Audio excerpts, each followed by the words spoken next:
आज के इस वीडियो में हम लोग पढ़ने जा रहे हैं दिस कीवर्ड के बारे में। चलिए इसको एक्सप्लोर करते हैं। तो सबसे पहले चलते हैं अपने टीचिंग पैनल में नोट्स में, और यहाँ पर देखिए डेफिनेशन के according this is a reference type which refer to current object to which some operation are perform. कहने का मतलब क्या है कि जब भी हम लोग कुछ क्रिएट करते हैं ऑब्जेक्ट, वो क्या होता है, कोई भी ऑब्जेक्ट हम लोगों का एक रेफरेंस टाइप वेरिएबल है। तो वो जो रेफरेंस टाइप वेरिएबल होता है, अगर उस रेफरेंस टाइप वेरिएबल के थ्रू हम लोग कुछ भी ऑपरेशन परफॉर्म करते हैं, फॉर एग्जांपल हम लोग कोई मेथड को कॉल करते हैं, तो उस केस में मेथड को एक और वेरिएबल एज ए आर्ग्यूमेंट में पास कर दिया जाता है इंटरनली। ऐसा आप समझ सकते हैं, समझने के लिए पास कर दिया जाता है, वो होता है रेफरेंस टाइप। और वो जो रेफरेंस टाइप होता है वो दिस होता है, और वो किसका रेफरेंस होता है, वो जो ऑब्जेक्ट के थ्रू आप वो ऑपरेशन परफॉर्म कर रहे हैं उसी का। जानते हैं आप लोगों को समझ में नहीं आया होगा, इसको एग्जाम्पल से हम लोग देखते हैं। तो दिस का बहुत सारे यूज होते हैं जिसको हम लोग वन बाय वन एक्सप्लोर करेंगे, लेकिन आज के इस वीडियो में हम लोग 6 डिफरेंट यूजेस को देखने वाले हैं दिस कीवर्ड का। तो सबसे पहले चलिए अपने इक्लिप्स में जाते हैं, और इक्लिप्स में जाने के बाद मैंने पहले से यहाँ पर फाइल बना के रख दिया है। और हम लोग जो कन्वेंशन फॉलो करते हैं नेचर क्लास में, हम लोगों के अकॉर्डिंग क्या क्या रहता है, स्ट्रिंग स्पीसीज नाम का एक वेरिएबल रहता है जिसमें हम लोग स्पीसीज डिफाइन करते हैं, उस नेचर में कौन रहने वाला है, और उसके बाद इंट लाइफ स्पैन रहता है। तो मैं यहाँ पर सिर्फ लाइफ कर देता हूँ, लाइफ स्पैन बार बार लिखने से लॉन्ग नेम हो जा रहा है। तो इसके बाद ये सिंपल हो गया। और हम लोग एक अभी क्या करते हैं, हम लोग एक वेरिएबल क्रिएट करते हैं, वेरिएबल में एक मेथड हम लोग डिक्लेयर करते हैं। फॉर एग्जांपल वो होगा क्रिएट मेथड। अभी के लिए हम लोग कंस्ट्रक्टर कुछ यूज नहीं कर रहे हैं, करना चाहें तो आप कर सकते हैं, कोई दिक्कत नहीं है, लेकिन अभी हम लोग एक मेथड क्रिएट कर रहे हैं।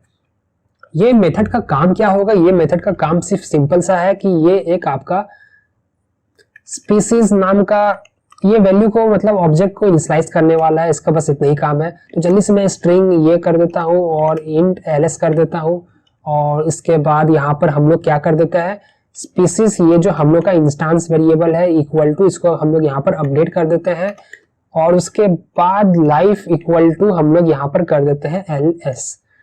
तो मैंने कुछ जल्दी से ऐसा कर दिया, और यहाँ पर जल्दी से इसको कॉपी करते हुए एक न्यू क्लास हम लोग क्रिएट कर देते हैं। न्यू क्लास यहाँ पर मैं जल्दी से क्रिएट कर देता हूँ, मतलब एक ऑब्जेक्ट हम लोग यहाँ पर डिक्लेयर कर रहे हैं, और इसका नाम देते हैं हम लोग अभी के लिए अर्थ इक्वल टू न्यू, और कुछ ऐसा हम लोगों ने कर दिया, ये हो गया। और उसके बाद क्या करते हैं, अर्थ डॉट क्रिएट मेथड को हम लोग कॉल करते हैं, और इस मेथड के अंदर में हम लोग पास करते हैं अपना, पहला में ह्यूमन और दूसरा में हम लोग 100। तो अब होना क्या है, इसका सिंपल कंक्लूजन देखेंगे तो मैं जल्दी से यहाँ पर एक ब्रेक पॉइंट लगा दिया हूँ, और इसको स्टॉप करके मैं वापस इसको रन करता हूँ। तो देखिए होना कुछ नहीं है, बस हम लोगों का क्या होगा, एक अर्थ नाम का एक ऑब्जेक्ट यहाँ पर बन जाएगा। मैं इसको अगर नेक्स्ट करूंगा तो देखिए अर्थ नाम का एक रेफरेंस टाइप वेरिएबल हम लोगों का बन गया, जिसमें बाय डिफॉल्ट 0 और नल से इनिशियलाइज कर दिया गया है। ये तो बिल्कुल सिंपल है। अब नेक्स्ट में क्या होगा, एक क्रिएट मेथड को कॉल किया जाएगा, और क्रिएट मेथड को जब कॉल किया जाएगा तो क्या होगा कि आप लोगों का ये मेथड के इंटरनली में एक रेफरेंस भी पास किया जाएगा, और वो रेफरेंस क्या होगा, ये अर्थ ही होगा। अगर मैं अर्थ को क्लिक करूं तो देखिए ये रेफरेंस की वैल्यू क्या है, ये रेफरेंस की वैल्यू अभी याद रखिए 78E6, ऐसे मान लीजिए 78E कुछ है। तो अगर मैं जब ये क्रिएट मेथड या कोई भी ऑपरेशन इस रेफरेंस के साथ करता हूं, तो क्या होता है कि जब भी मैं ऑपरेशन परफॉर्म कर रहा हूं तो ये रेफरेंस भी इसके अंदर में जाता है, इसके अंदर में जाता है, मतलब ये जो मेथड है इसको ये रेफरेंस भी मिल जाता है। आप नहीं समझ रहे हैं, अभी देखिए मैं स्टेप इनटू करता हूं, स्टेप इनटू करूंगा तो क्रिएट मेथड कॉल हो गया। अब क्रिएट मेथड के अंदर में देखिए क्या क्या है, एक तो sp हो गया, एक तो ls हो गया, ये दोनों तो लोकल पैरामीटर है जो हम लोगों ने डिफाइन किया। लेकिन अगर आप देखेंगे तो ये दिस क्या है, ये अपने आप कहां से आ गया, ये अपने आप इसीलिए आ गया कि जब भी कोई ऑपरेशन परफॉर्म किया जाता है एक रेफरेंस वेरिएबल में, ये अर्थ क्या है, एक रेफरेंस वेरिएबल है, तो जो भी ऑपरेशन परफॉर्म किया जा रहा है, मतलब जहां पर ऑपरेशन परफॉर्म किया जा रहा है उसको जानकारी होना चाहिए कि उस रेफरेंस वेरिएबल का स्ट्रक्चर क्या है, उस रेफरेंस वेरिएबल किस टाइप का है, उसको कंप्लीट डिटेल्स इंफॉर्मेशन पता होना चाहिए। ये एक तरीका है हम लोगों का ऑब्जेक्ट ओरिएंटेड में। तो इसीलिए इंटरनली इस मेथड को या किसी भी मेथड को जब आप ऑब्जेक्ट के थ्रू कॉल करते हैं तो उसके पास बाय डिफॉल्ट एक रेफरेंस भी चला जाता है। अगर आप याद करेंगे अर्थ में हम लोग जब क्लिक किए थे तो इसका वैल्यू क्या था, 78E समथिंग था। तो ये दिस का वैल्यू भी सेम होने वाला है। इसको अगर आप देखेंगे तो 7 8 6 7 सेम है। तो हम लोगों ने क्या देखा था कि ये जो रेफरेंस है ये तो कुछ नहीं है, ये ऑब्जेक्ट कुछ बना होगा, कोई हीप मेमोरी में ऑब्जेक्ट बना होगा और उसका जो रेफरेंस है उसको हम लोग यहाँ पर अर्थ में स्टोर कर दिए। अब क्या हो गया, जब मेथड कॉलिंग हुआ सेम रेफरेंस दिस में स्टोर कर दिया गया। अब क्या होता है देखिए नेक्स्ट, अगर हम लोग यहाँ पर स्पीसीज इक्वल टू एसपी करते हैं तो अब देखिए ये जो स्पीसीज नाम का वेरिएबल है, ये जो स्पीसीज नाम का कोई भी लोकल वेरिएबल मान लीजिए, ये तो हम लोगों ने कहीं भी कुछ भी डिफाइन नहीं किया है। तो क्या होता है बाय डिफॉल्ट ये जो दिस के अंदर में स्पीसीज रहता है इसको ले लेता है, दिस के अंदर में जो स्पीसीज रहता है उसको ले लेता है। इसलिए मैं नेक्स्ट करूंगा तो देखिए दिस के अंदर का स्पीसीज को ह्यूमन कर दिया और उसका लाइफ स्पैन को 100 कर दिया। तो ये तो आप बोलेंगे कि हाँ भाई ये तो बहुत बच्चे वाला चीज था, इसमें तुम मतलब ऐसा क्या बता दिया। लेकिन देखिए ट्विस्ट कब आता है, ट्विस्ट तब आता है जब हम लोग यहाँ पर देखिए सबसे पहले ये देखिए ये जो नेमिंग कन्वेंशन हम लोग प्रोवाइड किए हैं, क्या कर दिए, एसपी कर दिए, एलएस कर दिए। भाई इसका क्या मतलब बनता है, ये एसपी डीएसपी सीएसपी क्या कुछ मतलब नहीं बनता है। अगर आप प्रोडक्शन कोडिंग को देखेंगे तो नेमिंग कन्वेंशन हमेशा मीनिंग होता है, उसका कुछ ना कुछ रहेगा, सेंस बनेगा। तो यहाँ पर अगर एट्रीब्यूट हम लोग का ये है स्पीसीज और लाइफ, तो हम लोग यहाँ पर भी सेम प्लेस में भी हम लोग क्या करते हैं स्पीसीज देते हैं और यहाँ पर लाइफ हम लोग प्रोवाइड करेंगे। तो इससे हम लोग का समझ में आ जाएगा कि ये जो क्रिएट होने वाला है ये क्या करेगा, ये स्पीसीज को अपडेट कर सकता है, स्पीसीज चाहिए इसको, लाइफ चाहिए, मतलब कोई भी देख के समझ सकता है। तो अब हम लोग को यहाँ पर स्पीसीज मिल रहा है और यहाँ पर भी स्पीसीज मिल रहा है, तो हम लोग यहाँ पर स्पीसीज कर दिए और यहाँ पर हम लोग लाइफ कर दिए। अब यहाँ पर आप लोगों का दिस का काम दिखने वाला है। अभी तक तो आप लोग देखें दिस कैसे अपने आप चले जाता है, अब देखिए कमाल दिस का आप लोगों को देखने को मिलेगा। अभी मैं क्या करता हूं, अभी मैं सबसे पहले स्टेप ओवर करता हूं, नेक्स्ट लाइन में जाता हूं। अर्थ का हम लोग का एक ऑब्जेक्ट बन गया।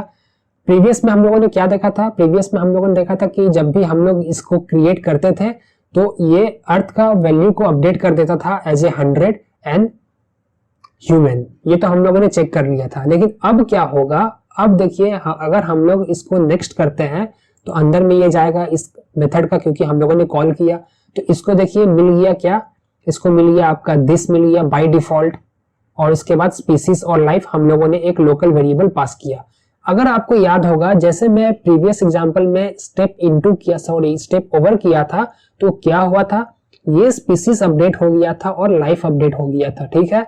लेकिन अब क्या होगा आप देखिए, अगर मैं स्टेप ओवर करता हूं तो कुछ नहीं हुआ, लाइफ में भी कुछ नहीं हुआ, और मैं वापस यहाँ पर आऊंगा तो देखिए ये अर्थ हम लोग का अपडेट हुआ नहीं। तो यहाँ पर सोचने वाली बात हो गया कि पहले तो अपडेट हो गया लेकिन अभी क्यों नहीं हुआ। ये सबसे बड़ा दिक्कत था दिस का दिक्कत था। कहने का मतलब ये है कि अगर हम लोगों का एट्रीब्यूट नेम और मतलब ये इंस्टेंस वेरिएबल नेम और लोकल वेरिएबल नेम सेम हो जाता है तो वो क्या करता है, लोकल को पॉइंट करता है, ना कि उस दिस को पॉइंट करता है। प्रीवियस एग्जांपल में क्या हुआ था, हम लोगों का एसपी था और एलएस था, तो ये लोकल नेम और ये इंस्टेंस वेरिएबल नेम डिफरेंट था।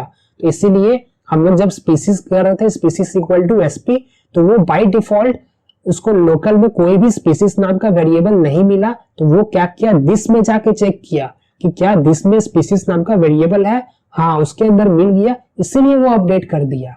अगर दिस के अंदर में भी कोई स्पीसीज नाम का वेरिएबल नहीं होता तो वो एक एरर थ्रो कर दिया जाता। लेकिन अब क्या हुआ कि अब तो इसके अंदर मतलब अब इसका लोकल में ही स्पीसीज है। अगर मैं इसको प्रूफ करना चाहूं तो देखिए, अगर मैं यहाँ पर क्या करता हूं, यहाँ पर मैं प्लस करके कुछ कर देता हूं, कुछ भी कर देता हूं, RET ऐसा मैंने कुछ कर दिया, और इसको मैं वापस जल्दी से स्टॉप करके रन कर देता हूं। देखिए अब ये जो चेंज करेगा ये लोकल को ही चेंज करने वाला है, ना कि आपका वो जो रेफरेंस वेरिएबल दिस है उसको वो कुछ भी चेंज करेगा। तो अगर मैं इसको यहाँ पर रन कर देता हूं तो रन करने के बाद चलिए, तो देखिए अब मैं यहाँ पर रन कर दिया, और रन करने के बाद जैसे मैं जाता हूँ नेक्स्ट लाइन में, उसके बाद जाता हूँ उस मेथड के अंदर में, तो देखिए अब क्या होने वाला है, ये स्पीसीज और लाइफ तो एक लोकल वेरिएबल बन गया, इसको अब लोकल में मिल जा रहा है, इसलिए ये अब दिस के पास नहीं जाएगा। पहले ये दिस के पास जा रहा था क्योंकि यहाँ पर एसपी था और एलएस नाम का वेरिएबल था, नहीं मिला लोकल में, दिस के पास किया, लेकिन अब इसको मिल गया। अब देखिए species equal to species plus rate, मतलब स्पीसीज में ह्यूमन है, ह्यूमन प्लस रेट, मतलब स्ट्रिंग कॉन्कैट कर दिया जाएगा, ह्यूमन रेट ऐसा कुछ करके आ जाएगा। अगर मैं नेक्स्ट करूंगा, देखिए यहाँ पर आपको देखने को मिलेगा ह्यूमन रेट ऐसा कुछ करके आ गया। अब ये इस दिस को नहीं चेंज करने वाला है, तो इसी को फिक्स करने के लिए हम लोग क्या करते हैं, यहाँ पर स्पेसिफाई करते हैं कि भाई तुम जाओ रेफरेंस की स्पीसीज को चेंज करो, तुम जाओ ये रेफरेंस का लाइफ को चेंज करो। और ये बेस्ट प्रैक्टिस है, आपको कभी भी कोई भी इंस्टेंस वेरिएबल का अपडेट करना या कुछ भी करना है मेथड के अंदर में, तो आप हमेशा दिस डॉट लगाइए, क्योंकि हो सकता है कि आपका ये जो वेरिएबल नेम होगा, ये जो पैरामीटर नेम होगा, ये अगर सेम हो गया तो आप लोग मुसीबत में फंस सकते हैं। तो ये तो हो गया आप लोगों का। अब वापस मैं अगर इसको रन करूंगा तो मैं जल्दी से रन कर देता हूँ, यहाँ पर नहीं, हम लोगों को डिबगर मोड में रन करना है। तो अब मैं यहाँ पर जल्दी से रन कर दूंगा। तो देखिए मैं यहाँ पर नेक्स्ट करता हूँ और इसके बाद स्टेप इनटू में जाता हूँ। अगर आप देखेंगे तो अब यहाँ पर दिस डॉट स्पीसीज, मतलब ये दिस के अंदर का स्पीसीज को अपडेट करेगा, मतलब ह्यूमन रेट और इसके बाद 100 ये इसका कर देगा। और वापस जब आ जाएगा तो देखिए अर्थ में आपका 100 और ह्यूमन रेट चेंज हो गया। तो दिस का सबसे पहला एग्जांपल ये था कि अगर हम लोग कोई भी रेफरेंस वेरिएबल का एट्रीब्यूट को चेंज करना चाहते हैं तो हम लोग with the help of this keyword कर सकते हैं, और इसके बिना भी कर सकते हैं, लेकिन चांस है मुसीबत में फंस सकते हैं। ये तो हम लोगों का हो गया first example. This can be used to refer current class instance variable, जो हम लोगों ने देख लिया, ये तो हम लोगों ने कवर कर लिया। अब नेक्स्ट यूज जो इसका होता है, this can be used to invoke current class method. इसका मतलब क्या है, देखिए करंट क्लास मेथड को मैं आपको सबसे पहले यहां से समझा देता हूं। मान लीजिए अब अगर हम लोगों के पास एक और मेथड यहाँ पर है, अभी के लिए मैं क्या करता हूँ, void destroy नाम का एक मेथड जल्दी से क्रिएट कर देता हूँ, और यहाँ पर मैं system.out.println कर देता हूँ। system.out.println मैं कुछ कर देता हूँ, कुछ भी कर देता हूँ, destroying करके ऐसा मैंने कुछ कर दिया। आप लोग थोड़ा सोचते हुए चलिएगा। अब देखिए हम लोगों को मान लीजिए कुछ ऐसा सिनेरियो जरूरत पड़ गया कि हम लोग क्रिएट मेथड है उसी के अंदर में जब क्रिएशन हो जाए और उसके बाद हम लोग डिस्ट्रॉय करना चाहे, मतलब कोई दूसरा टास्क परफॉर्म करना चाहे, कहने का ये मतलब है। तो हम लोग इस डिस्ट्रॉय को कैसे कॉल कर सकते हैं, तो इस डिस्ट्रॉय को कॉल करने के लिए आपके पास अगेन 2 अल्टरनेटिव है। या तो आप डायरेक्टली इस डिस्ट्रॉय को कॉल कर दीजिए ऐसे कुछ करके, तो देखते हैं इसमें क्या होता है, क्या डिस्ट्रॉय अपने आप कॉल होता है। इसको मैं जल्दी से स्टॉप करता हूं और मैं यहाँ पर कॉल कर देता हूं। अब देखिए ये बनाया होगा, ये क्रिएट कॉल किया गया होगा, तो क्रिएट में गया होगा, सब कुछ अपडेट किया होगा, उसके बाद डिस्ट्रॉय भी अपने आप कॉल हो गया। लेकिन सेम काम को हम लोग with the help of this से भी कर सकते हैं। अगर मैं वापस इसको ऐसा वापस से रन कर देता हूं तो देखिए वापस डिस्ट्रॉइंग भी हो गया। ये तो आप बोलेंगे वाह भाई क्या चीज तुमने दिखा दिया, मतलब जो चीज हम लोग पहले भी कर सकते थे तो वो चीज को अभी करने का मतलब क्या बनता है, ये आप लोगों का सोच होगा। लेकिन इसका कोई मतलब नहीं बनता, ऐसा मत सोचिए। क्यों? क्योंकि इंटरनली कभी भी जब कंपाइलर कोई भी मेथड का कॉलिंग होता है तो वो उसके सामने में बाय डिफॉल्ट दिस लगा ही देता है। तो अगर आप दिस लगा रहे हैं तो वेल एंड गुड, अगर आप नहीं लगा रहे तो आपके लिए कोई और काम कर देगा, कहने का ये मतलब। इसका ज्यादा कोई इंपैक्ट आपको देखने को नहीं मिलेगा। नेक्स्ट थर्ड पॉइंट में अगर जाएंगे तो this method can be used to invoke current class constructor. ये बहुत ही सुंदर एग्जांपल है, ये आपका एक मीनिंगफुल है, आप लोगों को रियल लाइफ में भी काम में आने को मिलेगा। अभी आप लोग नहीं समझ पाएंगे इसका रियल लाइफ एग्जांपल, लेकिन जैसे जैसे हम लोग आगे प्रोजेक्ट में काम करना शुरू करेंगे तो आप लोगों को वहां पर समझ में आ जाएगा। तो इसका एग्जांपल देखिए क्या है। अगर मान लीजिए हम लोग कोई कंस्ट्रक्टर डिफाइन किए हुए हैं और हम लोग चाहते हैं कि जो हम लोगों का by default no argument constructor है वो भी कॉल हो जाए। मैं आपको जाता हूँ इक्लिप्स में समझाता हूँ, आप लोग ज्यादा अच्छा से समझ में आएगा। देखिए कंस्ट्रक्टर का मतलब क्या था कि जब भी ऑब्जेक्ट क्रिएट किया जाएगा वो अपने आप इन्वोक कर दिया जाएगा, ठीक है। तो सबसे पहले मैं यहाँ पर एक कंस्ट्रक्टर जल्दी से बना लेता हूँ और मैं क्या कर देता हूँ, यहाँ पर कुछ मैं ऐसे कर देता हूँ system.out.println। तो यहाँ पर कुछ कर देते हैं नो आर्क कंस्ट्रक्टर, मैंने कुछ ऐसा कर दिया।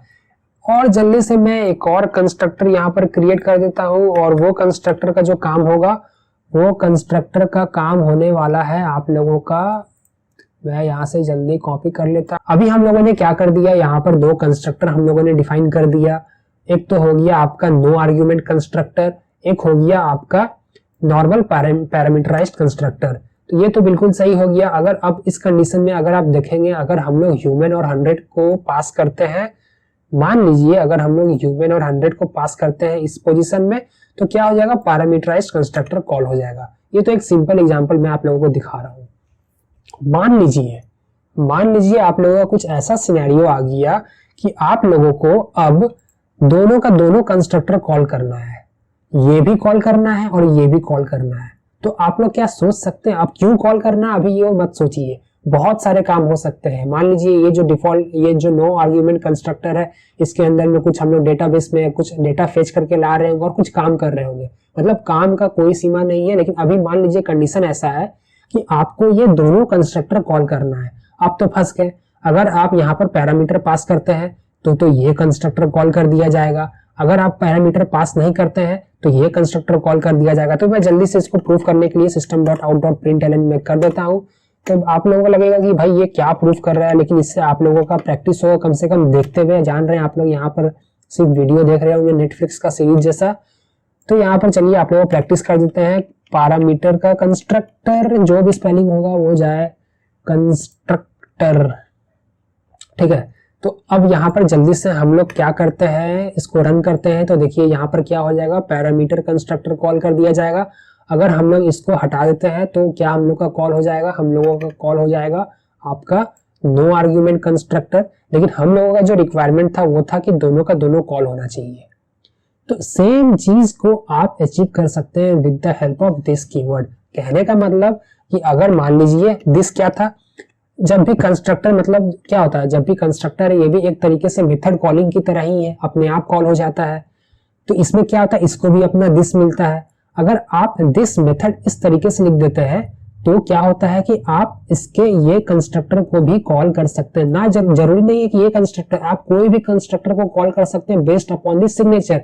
मान लीजिए आपके पास एक और कंस्ट्रक्टर है, उसको भी मैं दिखाई देता हूँ। मान लीजिए से अच्छा होता है कि आपको दिखाई देता हूँ।